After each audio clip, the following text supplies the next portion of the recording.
All right, The System and Revolution. It's a great book. Yes, I wrote it.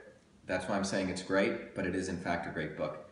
Now, one of the important chapters in this book is called Beyond the Center. I want to talk a little bit about this. What do I mean by this? You see, there's a big narrative that we've all been taught that there's a center to everything.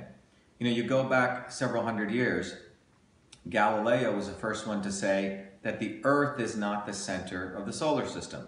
Now, nothing really changed, right, when he said that. It's not like suddenly the sun became the center of the solar system. But what changed was that it set off a bomb within the regime of the Catholic Church because the religious hierarchy had told us that the Earth must be the center, humanity must be the center. But when Galileo said that the sun was the center of the solar system, it completely changed the entire paradigm because it was saying that maybe we were on the periphery, maybe humans were not so significant.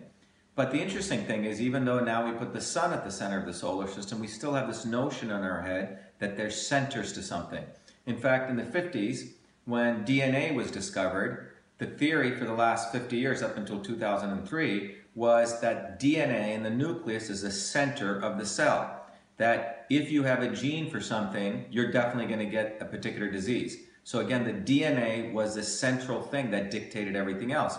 But frankly, about 2003, when the Genome Project ended, what did we find out? We find out that genes are not who we are. In fact, we have the same number of genes as a worm. We don't have 100,000 genes. We have about 20,000 genes, the same as a worm does.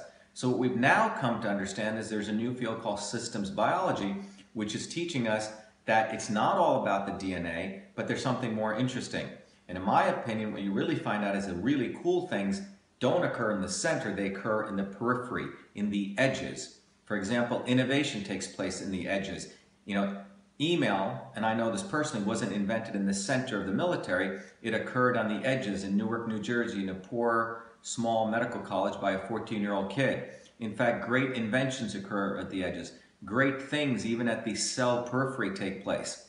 So the real point of Beyond the Center in Systems and Revolution is to teach you, when you really look at nature, there is no center. And the really cool things occur in the edges by collectives of human beings solving simple problems in simple ways to help all of us. So read the book, The System and Revolution, learn about the fact that there is no center.